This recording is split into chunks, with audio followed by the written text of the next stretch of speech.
La beauté en Abitibi, c'est qu'on est parti de l'agricole au minier, mais de ces camps-là, puisqu'on était à la base des bâtisseurs, qu'on était des colonisateurs, qu'on était un peuple de survivants, puisqu'on était un peuple isolé, on était obligé d'innover, on était obligé de travailler toujours en mode survie. Et pour travailler en mode survie, la seule et unique façon, c'était de penser différemment, c'était de penser à se développer, c'était de penser à faire plus que simplement ce qu'on avait avec nous.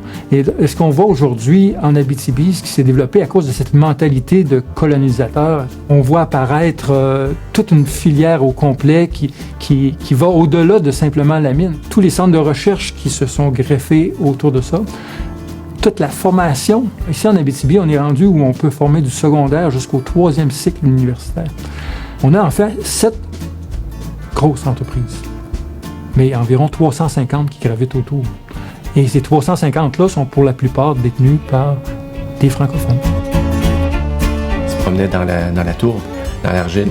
Il tentait la barre de métal et quand le son était sourd, toum, toum, ah, c'est des roches volcaniques. Toum, toum, tout à coup, toum, ting, ting, ting. Oh, oh, oh, oh, une veine de quartz. Il trouvait les veines de quartz seulement en plantant une barre de métal juste au son. On peut appeler ça le premier instrument géophysique. Et ça fonctionnait. Puis il était vraiment pas con, nos ancêtres. You try and find a geologist or a mining engineer and ask him, "Are you a prospector?" "No, I'm a mining engineer."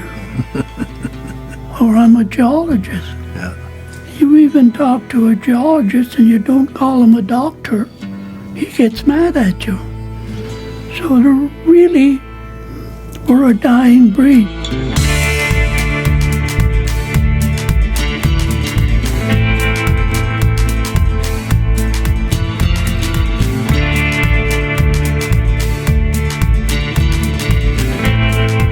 On voit dans les dernières années, il y a de plus en plus de femmes.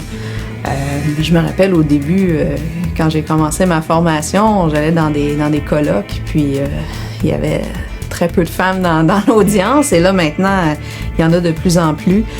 Donc, c'est encourageant. Mon engagement, moi, c'est de montrer l'humanité qu'il y a dans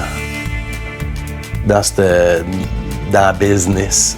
C'est géré par des êtres humains. Puis des fois, on déshumanise le monde minier.